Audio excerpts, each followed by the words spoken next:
Oh, Blackhawks fans, welcome back to another edition of the Four Feathers podcast. It feels so good to be back on these airwaves talking about hockey because it's the only sport I want to talk about nowadays.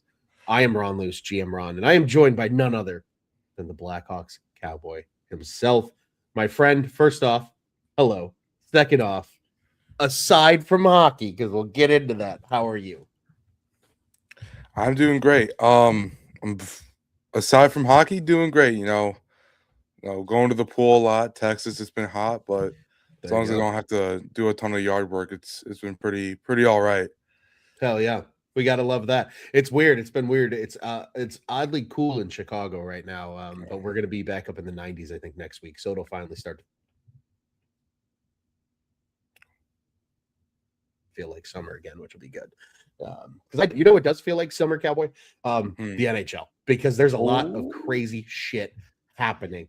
There's reports literally just now, about 30 minutes ago, as we're going live, that Alex Tuck is being traded to the Capitals. He's And going pretty to much sign an gone. I've heard extension. it's gonna be a mid-round pick. They're just finalizing Yeah. which round, but like they got the extension in place and he's out of Yeah. there. So I mean, He's out of there. Washington making some big moves. They got Jordan Washington Kyrou making from the moves. Blues. San Jose's been all over the board. They traded with Florida, not Florida. They traded with Ottawa, who traded with Florida. I mean, Yeah, Brady worst part Tkachuk going about to that, Florida. Yeah, it's been a busy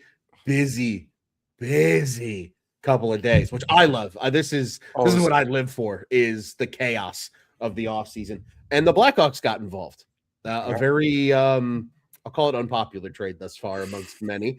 Bowen Byram is Chicago Blackhawk. It feels like we're in a weird time loop, Cowboy. I don't know about you, because I distinctly remember that 2019 draft and being like, I think Bowen Byram's going to be a Blackhawk, and he finally is. It just took him an extra 6 years to get here.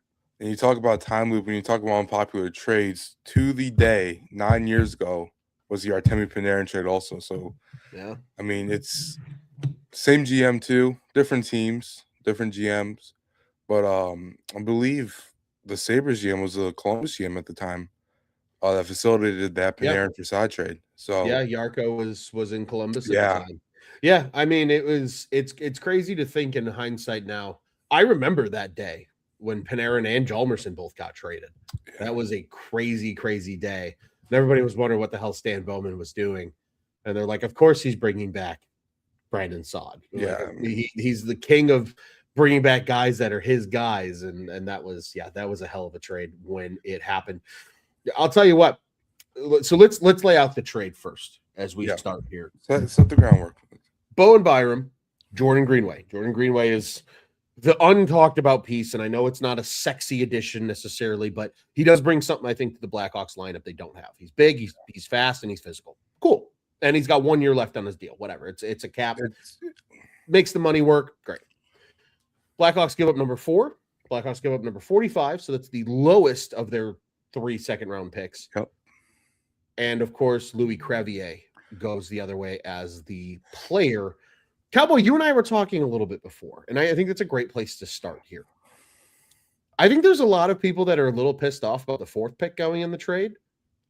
I'm sad to see Big Lou go because I love Big Lou. I'm the most upset about, if anything, in this trade. Do you agree?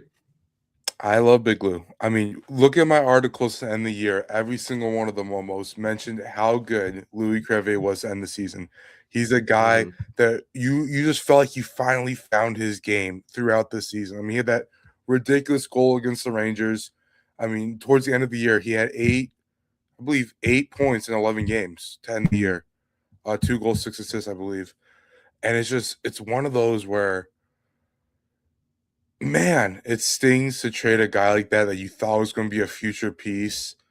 And like when you already feel like you're lopsided in the deal. And we were talking about it. If it was a guy like Korchinski or Del Mastro, it wouldn't sting as bad. But for a fan favorite like Crevier, who came onto the scene during like the dark ages and like was so fun to watch because he would just hit people when you saw Tyler Johnson at the helm, right? And Nick Foligno in that line. And oh man, he was a bright spot on the team, and he's gonna be surely missed, at least for me. I agree. I think the the hard slap shot, just the size, things, a lot of intangibles he had that you just can't teach. Yeah. Are certainly going to be missed in this lineup. And Cowboy, you bring up a good point. Like, yeah, it feels like this was a heavy price to pay, but unfortunately, that just kind of seems to be the price of business nowadays in the NHL. Yeah, because for players that like Bowen Byram, there was a lot of whispers that Buffalo was going to try and move him.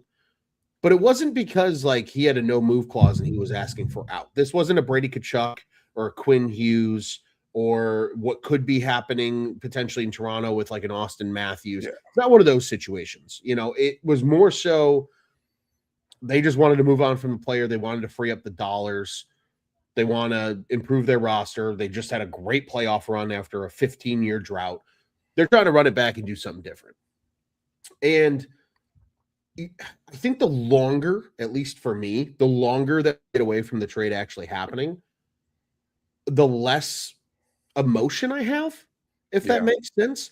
Like, I just kind of feel like it's fine. I understand that it's probably not the needle moving trade that people wanted if the 4th overall pick was going to be included, but it's still, it improves the roster for next year, which if they took Chase Reed, if they took Carson Karls, if they took Albert Schmitz, none of those guys are impacting the roster next season.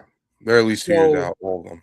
Yeah. So it's hard to sit here and be like, wow, because we've got a good friend of the program here, Nightmare, says no debate. He says Kyle got fucked and in turn fucked us.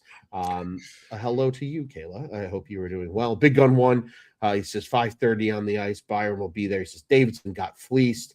He says Davidson should have traded number 4 for Officer Poe. Keep it moving. JT should have traded number 4 for McDavid.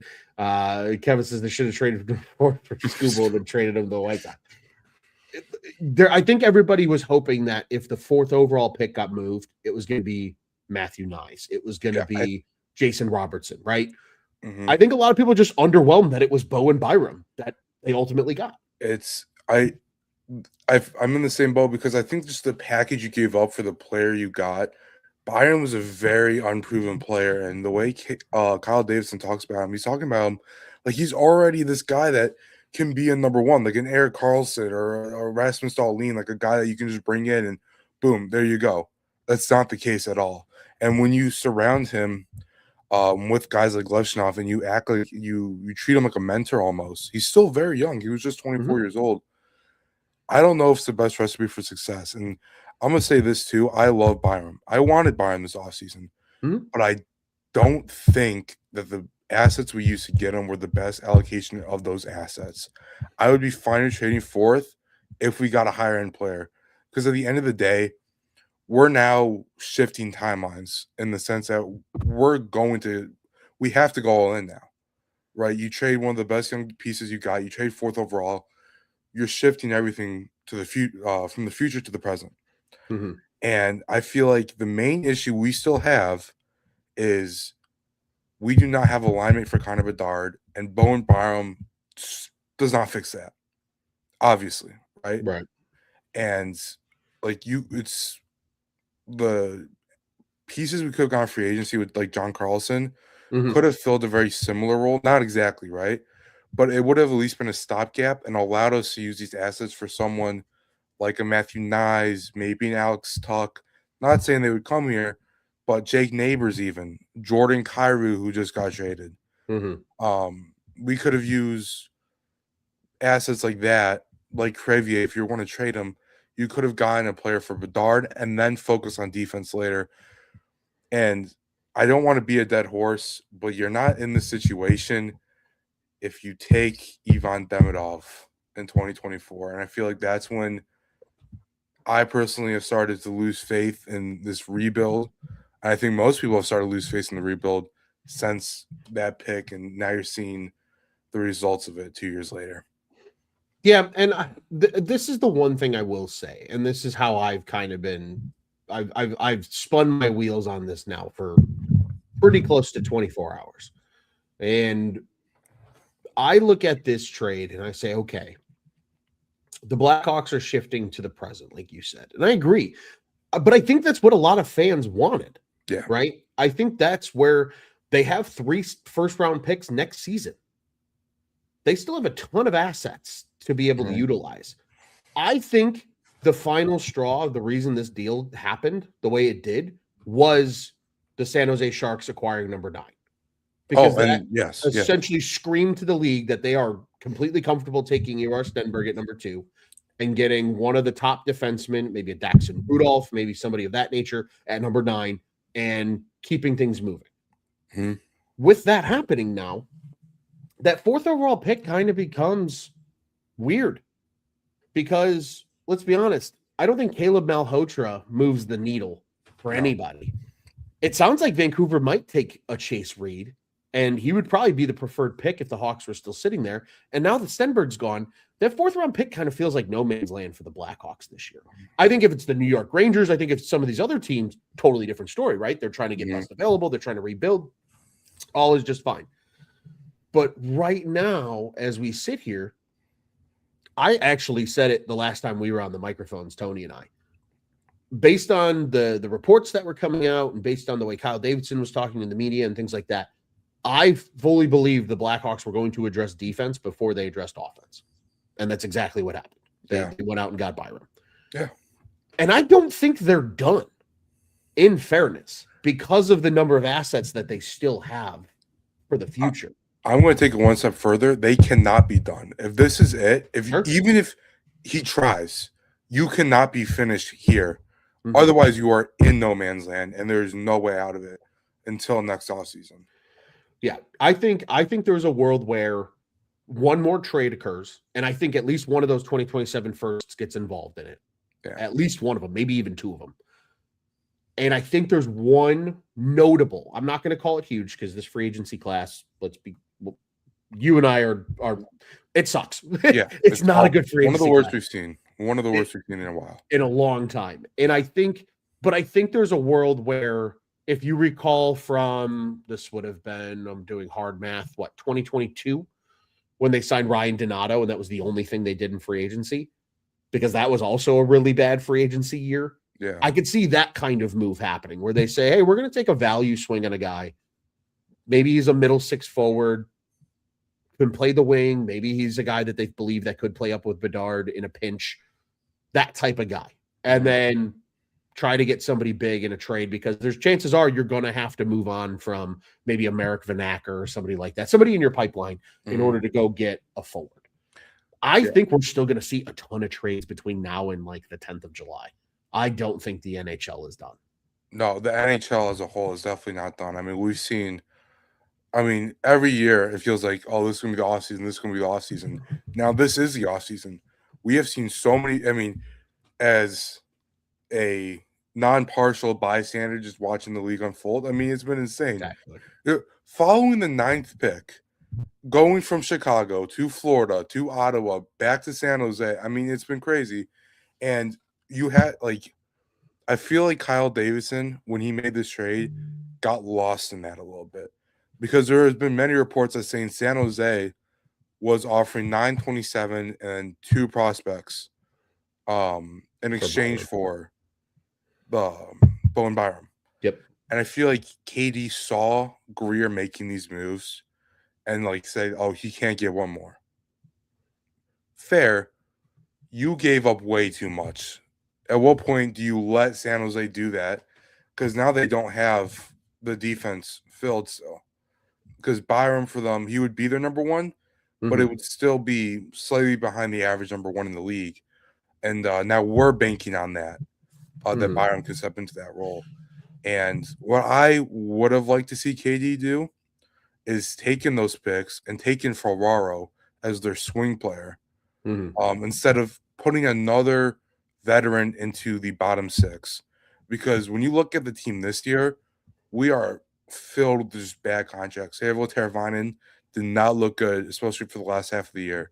Ryan Donato, Mikheyev's gone, so now you have Mangiapane that's going to have to play a role, and you're clogging the pipeline. And Greenway now, we talked about Greenway, slightly different than the other. He brings more physicality, more like a Pat Maroon type of signing when we got him.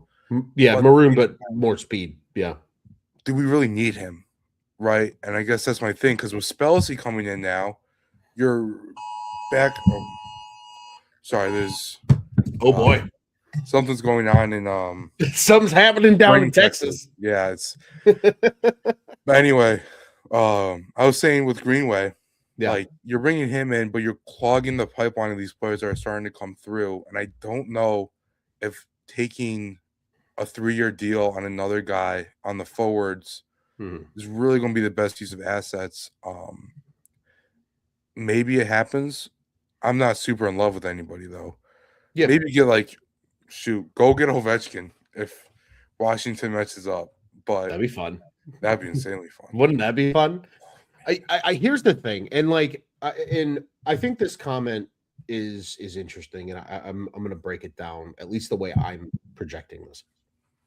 So this is Brazil Real Funk, electric name. He says, yeah, sure, but you have to ask yourself, does this build around Bedard, or do you build a good defense that isn't compatible with Bedard? And I think people got to remember, especially in Jeff Blashill's system, the first pass from the D is so important. I went full sicko mode last summer when Jeff Blashill was hired, and I believe it was Wally Masrick on X, very well known in the Blackhawks X community. He shared this video on YouTube. It was a USA Hockey coaches clinic for young youth coaches, and it was Jeff Blashill explaining how he processes hockey and the wall pass and the center support and the triangle pass. It was fascinating. As somebody who never played hockey, it is not as understanding of the X's and O's as people that have played the sport. Was fascinating. I loved it. I thought it was the coolest thing I watched all summer. Wrote a big article about it. That first pass for the D is so important. You're starting to see it with how they're building their blue line, right? Sam Rinzel, puck-moving defenseman. Levchinov, puck-moving defenseman. Vlasic, even though he's more of a defensive guy, has a good first pass, and he can contribute offensively. And even, frankly, I think Wyatt Kaiser's the same way. Great first pass, 100%. More defensive focused. I think they really wanted, though, that Shea Theodore, that Morgan Riley before he became ass in Toronto. That true offensive defenseman, because I don't believe they had that. And I don't think they have it. They tried with Rinzel, which isn't really panning out. But more importantly, you mentioned Shea Theodore. Kevin Korchinski's main player comp going into that draft was Shea Theodore. And that not working out, being Kyle Davidson's first ever pick, has totally skewed, I think, how much he's willing to give a prospect before he, decides to move on, trade him. Because at this point, Korchinski doesn't really have a future on this team. I'm not giving up as a player, but he just has no confidence here when he plays in the NHL. He played fine in his second stint, but the game that he plays is not. He's like EDM. It's just his Rockford game compared to his Chicago game is completely different. Yeah, night and day. And I don't want that to happen again to a lot of these young guys. And Byram, he's still really young. Super young. He has way more confidence, right? He went on, he did his interviews today, and he was like, I'm very excited to play here. I'm very excited to be the number one defenseman. Wants to be a Blackhawk. I'm very excited about him playing because what else can you be after that kind of trade, right? Sure. So, but to my point, you have a lot of young defensemen. I would get at least 1 or 2 more veterans to insulate them because you don't want 3 or 4 Korchinskis to happen. Right. Between Korchinski himself, Rinzel, and now maybe even Levchinov. With how he finished the year off an injury, and before that, getting benched against Pittsburgh, getting scratched for about 8 games, 7 games, something like that. Looking completely lost compared to where he was when Bedard was injured. Yeah. So I guess that's one of my fears too with this trade is who knows. And that's fair. And here's the thing too, and I always have to rein myself in on this too, and I'm guilty of it. So this is not attacking the public opinion. Defensemen take longer to develop. Yes. Genuinely. They just do. It's just the position. It's a hard position to play in the NHL. Goalies the same way. Look at goaltenders. Most goaltenders in the league really don't break. Like, the fact that Spencer Knight's been as good as Spencer Knight's been at his age is kind of rare in the NHL now. It's like what Corey Crawford was. Corey Crawford didn't really become a stalwart until he was like 26 years old. He was drafted in 05, didn't really start until 14. So yeah. I mean, he came up in 2011 was his first full season, and he was at that point he was already 25 years old. He was in the same draft class as Brent Seabrook. So, like, that's what people forget is how long these guys take to develop. And this is the one thing I will say about the Byram trade that it makes it a little easier to stomach. I would rather them give 8 figures to Byram, who's 25, incredibly experienced for a 25-year-old. He has a Stanley Cup under his belt, tons of playoff experience. Big Gun One said it a little bit earlier here in the comments. He said Byram led Buffalo in ice time in the playoffs. Like, he knows how to play in the NHL, even though he's already a young player. There's runway for him to get better.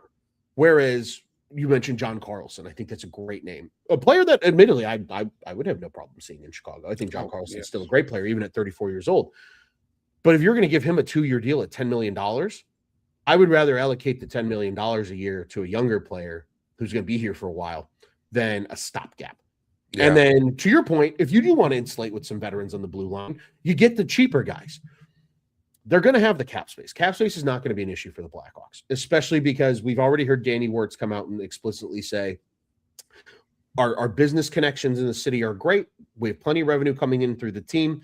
Even when the cap continues to rise and it starts to level off at some point, some teams struggle to spend to the cap, we will always be able to spend the cap. That's encouraging. Yeah, Chicago, you would hope. Yeah, and it makes it a little bit more bearable, I think, to take this trade and take this swing.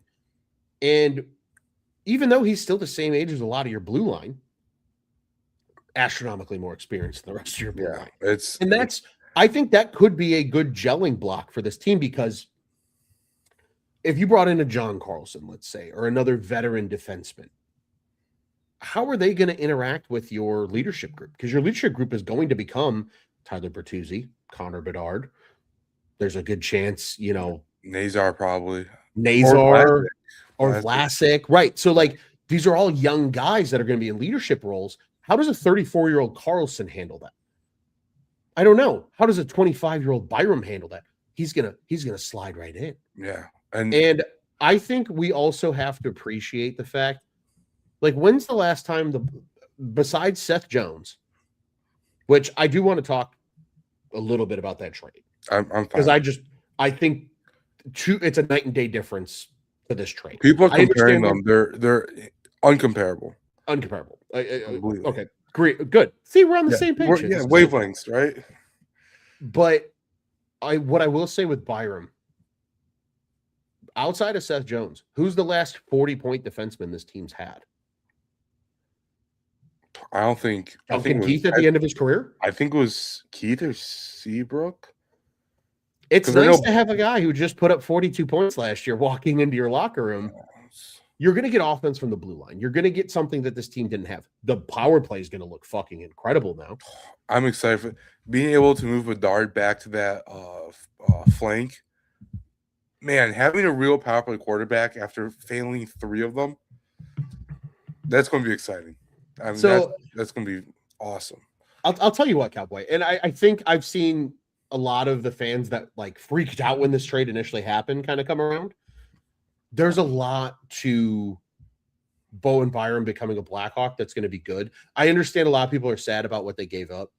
I think more people are upset. More people are upset about the 4th overall pick. We're more upset about Big Lou being gone, frankly. The 2nd round pick, I could give a rat's ass about. It's the lowest one. It was going to happen. So what? Whatever. It is what it is. But in this class, this year's draft, I think if you were to ask me, do I want a player that's going to contribute now as a defenseman, if they were going to take a D-man at 4 or a guy who's a clear maybe, right? Because my phrase I coined on Cubs on Tap is a prospect until they're no longer a prospect, right? Yep. We don't know what they're going to be. Mm-hmm. They're a mystery box. They could be anything. They could even be a boat. Whereas at least we know what Bowen Byram is. This guy's been in the league for 6 years. We know the player he is right now. And there is still, I think, untapped potential, especially because he's going to be number one guy finally for the first time in his career, because when he was in Colorado, he was behind Makar and others. When he's been in Buffalo, he's been behind Dahlin and Power. Now he's the dude. I really do think there is a world where this works, and this could work out for both teams. And I love trades that work out for both teams. And I think there's a world where a lot of Blackhawks fans will come around on it. And Cowboy, think about it this way. You traded the 4th overall pick for a former 4th overall pick. The poetry just writes itself, man. It kind of does. They got their value. And it kind of stings when you remember that Byram was mocked multiple times to the Blackhawks. I swore Byram was going to be a Blackhawk in 2019. I thought, man, that one stings. But you know what? We got him eventually. You know what, though? Tinfoil hat here, because I am. It's a shame that the social media world that it is now for Blackhawks fans, especially younger Blackhawks fans like yourself, coming up, having a voice, being able to share your thoughts. I wish I had that more in like 2012, 2013, 2014. I was the biggest Stan Bowman critic that existed. I used to get in fights with people about it because everybody's like, what do you mean? They've won 2 Stanley Cups. They could win another one. Why is he a bad GM? I said, because he did nothing to build that team. He was given the keys to a Ferrari and told not to crash. And what did he do? He fucking crashed it. Depleted the fucking prospect pool. There's a whole reason that Davidson had to tear it to the ground, because there was nothing there to give. Yeah, we didn't even have a first-round pick going into that draft. Some people forget that. We didn't even have our own pick. I believe Columbus had it because of the Jones trade. They did. Columbus had it because of the Jones trade. And they got 3 ones out of that draft, and one of them is Frank Nazar, and the other is Sam Renzel. And they got a few decent years out of Peter Mrazek because of it. Like, they got a lot out of it. I think what Kyle Davidson's done has been great. But I will say this. If the Blackhawks had taken Bowen Byram instead of Kirby Dach in 2019, Stan Bowman would have fucked Bowen Byram's development, and he would not be the player he is right now. So it's good that he didn't go to Chicago. Yeah, because you want to talk about Bowen Byram and Adam Boqvist were similar, not the same, but very similar players. Offensive talents. They would get deep into the offensive zone. They would use their stick handling in tight as a defenseman to create room to not only create goals for themselves but for their teammates. And look how Adam Boqvist turned out. As much as I love the guy, Stan Bowman banged his development. The Blackhawks, as much as we hate to say it, since Dale Talon left, have been notorious for messing up not just prospects, but specifically defensive prospects. Bingo. Specifically defensive prospects. Yeah. And unfortunately, that's kind of still happening as of right now. Hopefully, we kick it with Renzel and Levshinov. I'm giving up on Korchinski finding his game here. But yeah, I mean, you mentioned it earlier, and with Byram, he's developed, but now you're letting him. We're almost treating him as a prospect still, where we're telling him, listen, we're going to develop you to become a number 1 guy, not just a guy. You were a guy in Colorado. In Colorado, part of the thing that intrigues me with Byram, not intrigues, but worries, intrigues. One of the reasons that 4th overall with Colorado was Makar was because Byram had dealt with back-to-back concussions back then. And so they took Makar to replace Byram as the number 1 guy in case he couldn't stay healthy. And Makar ended up being one of the best defensemen to ever play the game of hockey. Good for them. And so they ship Byram for Middlestat. He goes to Buffalo, and Buffalo already has Owen Power, shout out to Chicago Steel, and Rasmus Dahlin, 2 number 1 overall picks. You can't really find your way there. Now you're in Chicago. You say you love this city. Our GM is taking a huge belief in you, Now we're going to finally see what Bowen Byram's all about, whether he can walk the walk and talk the talk. Because at the end of the day, you can tell KD's ready to go, right? For 3 off seasons, been like, next year's going to be the year, next year's going to be the year, and that year just hasn't come. And now he's sort of forcing it, and Byram needs to be huge.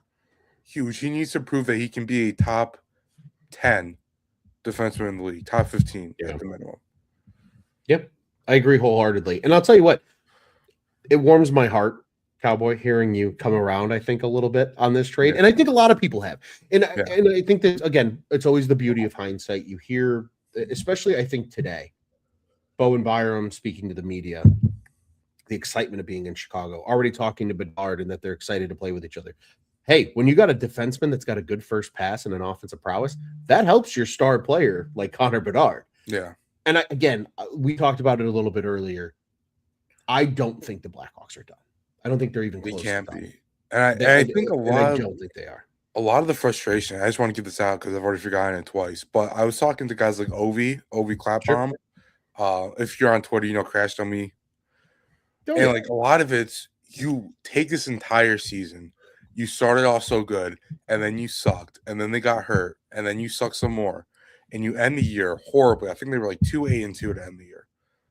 Something obscene like that. And you get the second best odds, you lose the second best odds, you lose Stenberg. Fine. We have 4th. Now, who are we going to take 4th? I literally was editing my mock draft video when the trade book broke. I can't post that now. Everything is complete. I already had to edit it halfway through because of the San Jose trade with Ottawa. And now it's pretty much scrap because the Blackhawks aren't picking. And I think for some fans, seeing Bowen Byram as the reward for that tank and then losing Louis Crevier, who a lot of fans, me and you, he was a fan favorite. Oh, for sure. It sucked. It sucked for them, and they got very emotional. I mean, I still think it's an overpayment. I still think you are banking on Bowen Byram becoming elite. He has to be elite for this trade to look good. He can't just be good. He has to be near point per game, at least 60 points by the time we're contending in the playoffs. But now that the trade's over, and this is the reality is Byram wants to be here, and not a lot of people want to be here. And I think that's huge. 100%. In terms of building a new culture. Because it's been 12 years since the Chicago Blackhawks won a playoff series, a decade since we made it. That's a lot of losing across multiple generations of players and prospects, front offices. I mean, think about how much your life has changed since 2016. We'll just put 2016 as the midpoint. I'll tell you what, Cowboy. I graduated college in 2016. So my life's changed a lot since 2016. Well, that's what exactly. I mean, it's just, man, I was still living in Chicago in 2016, right? I didn't even move down here. I didn't even thought that I would ever be in Texas in 2016. So, and it's completely different. It's completely different. It has to be a completely different team. It has to. The culture has to be completely different. And you started to see that change with Blash, but it has to be established now because you move the contention window up to next season.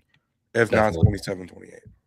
Definitely. I agree with you wholeheartedly. And I think that's what this trade ultimately signifies. This is the first step of this team's got to take a step. And I think KD's ready for that. And I know there's a lot of people that are stating that they've lost faith in the rebuild because like he can't pick a direction.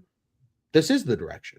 He's changed directions for 5 years. Yeah. Now it's time to turn the throttle up a little bit and take it a step forward. A good friend of ours, Mr. Stuart Smith from the other side of the pond here, says 4th overall is going to be a defenseman anyway. Instead, use it for an NHL-ready player instead of having to wait. And then he follows that up saying he still thinks Korchinski gets traded this summer, and he thinks Byram will be a stud. Shout out to our good friend Stuart. I agree with that. I think Korch gets traded, and there's a chance we can see Korch traded for a forward, right? Like I don't think they're done. the thing that everybody has to remember, yes, they don't have a first round pick now this year. Fine, whatever. They still have 2 2s. I believe they have a 4 and a 5 and a 7, I think is what it is. I think so. We traded our 6th. I know that. Yeah, the 6 is gone and maybe the 3 is gone. I think that's I think the 3 was a swap with the Rangers pick that we just traded. Yeah. But either way, we're not in a very good position now. Next year, we have like 9 picks. Yeah, 3 1s. So that's a lot of capital to be able to move around. Yeah. And I don't think Kyle Davidson's done. I genuinely believe we're going to see another trade. We'll certainly see an extension for Byram. It sounds like, according to Davidson today during the press conference, that next week after the draft, that's what they're going to address between the draft. He's still technically, I've heard it's going to be, I can't remember if it's 7 or 8 years by 12.5, which will make him the highest paid defenseman in the league right now. That's crazy. That's pretty crazy. Cale Makar's going to shatter that. Don't you worry. Oh, Makar's going to shatter that. He's going to shatter that. That's why I emphasize right now. Right now. Yeah. Right now. I believe because, yeah, he technically isn't on the last year of his deal yet until July 1st. It's the same thing. It was the same thing with like Jonathan Toews. I've heard from a couple people I still know back up north that he's going to get his last day as a Hawk. Well, he just can't do it yet because it's not July 1st. July 1st, right. The league year officially starts July 1st. Yeah. Like, technically, trades can happen, but like any signings or new contracts all officially become effective July 1, because July 1's the start of the hockey. But the commenter brings up a very good point. Korchinski, a forward. I've been mocking this for close to a year now. Do you guys remember Ken Johnson in Columbus? Sure do. He was on my 30 my goals. Names the Hawks should take a swing at list. Yep. I think with the trade history between Columbus and Chicago, with the situations both of them are in, I think a Korchinski with a little bit more value, maybe like a mid-round pick for Ken Johnson, especially with Rick Bowness. I didn't think this was going to happen, but Rick Bowness is establishing a new regime in Columbus, and you can tell. And he benched KJ pretty much the entire latter part of the season since he took over. So he's starting to get kind of pushed out. Korchinski's starting to get phased out by Blash. I say it's a match made in heaven. I don't know. Scenery trade. Yeah. Gotta love a change of scenery trade. They're always good ones, man. But and it also fits Kyle Davidson's idea of reclamations. Sure. He loves to do that, right? He does. Donato, Burakovsky, Bertuzzi, Mikheyev. I could go on and on and on. Lafferty, the first stint. Like, yeah, and a lot of them have worked out in Katie's favor for the most part. The only ones really, that didn't were like Jared Tenorti. Yeah, I mean, let's be real. I think the only one of the big ones that really hasn't hit is Donato, maybe. Yeah, I mean, I think Donato's been fine. He's been fine. I would have taken Mikheyev or Donato though. Like Mikheyev, Bertuzzi, those were all good ones. Lafferty, the first time around especially, was a good one. That was a great one. There's been some, he's done well with it. I think Ken Johnson could be a fit too. And that's what I said. I think there's a lot that still has to happen. But it's nice to see the first domino fall with the Bowen Byram trade here. It's satisfying. I still don't think it's a very good trade. Good word. Good word. Yeah. Satisfying is a great word to describe this trade. I agree. They needed to do something. They're doing something about it. They're showing the fan base. They're showing the league, hey, our game plan is to take a step forward next season, and the Blackhawks are certainly trying to do that. Cowboy, before we kind of wrap this thing up, any final thoughts for us here with the NHL draft on the horizon this weekend? Man, I would have liked Cam Reed, but Bowen Byram's good. Be on the lookout for a lot of trades, I guess, because the way that's going right now, the birdies are chirping in everyone's ear, and I guess just be prepared, because this is going one of two ways. Either we're going to be really, really good, or we're going to be really, really bad again, and it's pretty much all I can leave off on. Agreed wholeheartly there. I'll tell you what, I am genuinely, here we go. It's a 3rd round pick for Tuck. Oh, there we go. Sign and trade. I'm just scrolling to make sure we didn't miss anything while we were on the airwaves. I love the chaos This is kind of my final thought. I love the chaos. I live for the chaos. This is like my favorite week of the year, every single year. July 1st is like my Christmas morning. I love watching the contracts and the numbers fly around. Even with a down free agent class by a lot of standards, there's still going to be a ton of money given out because the cap's rising. Mm-hmm. It's going to be incredible. I'm okay with the Hawks not picking on Friday night. Saturday is going to be interesting. I expect them to take some defensive prospects to boost that pipeline and just continue to add more names there. I'm sure they'll take a couple forwards as well. Maybe we'll see a late round goaltender or something as in addition. And I think Kyle Davidson makes a trade between now and this time next week, which would be July 2nd, where we're sitting here talking about a meaningful forward addition. I don't know if it's going to be as big as everybody hoped, like a Robertson or a Nyes, but I do think they're going to bring in an impact player of some sort to fit into the forward group, whether that's to play with Bedard or to play with Frondell or to play with whomever. They're going to bring guys in. We can see Roman Kanserov, a full year Frondell. I'm getting excited. I'm getting excited about hockey, Cowboy. It's only summer, but I'm ready. A full year Frondell. Man, it's been so long. November of 2025 was one of the greatest months of Blackhawks hockey in probably 6 years. Yeah. Which is horrible to say because they were like 8-5-2. But at the same time, man, that felt good. Yeah, it was fun. Felt good to win again, and I'm hoping to see a lot more of it this season. Well said, sir. Well, before we log off, of course, as everybody knows, make sure to follow along at 4feathers pod on the socials. Cowboy is at BHawk Cowboy on X. Or you got to do that. I forgot Blackhawks Cowboy. Yeah, that's all right. Well, we got you shouted out and covered. Or just search Blackhawks Cowboy on X. You'll find him. You can't miss him. You can find me at Luce on Tap. Of course, follow our other good friend, Mr. Tony on Tap as well, who unfortunately couldn't join us today. You may or may not hear from him on a microphone before the week's over as well. And of course, head over to ontapsportsnet.com and at ontapsportsnet on the socials and check out what's on tap in Chicago sports. Cowboy, this was a blast. Appreciate you joining me on well, hopefully sunny for you. It's been rainy for me here in the Chicagoland area. Wednesday afternoon. The Bowen Byram debate. It's going to continue to happen until the season occurs, but I think a lot of people are starting to come around on the trade, and I certainly hope the Blackhawks make another move very soon that we can get excited about and talk more about. Until then, what do you say, Cowboy? Let's go Hawks. Let's go Hawks.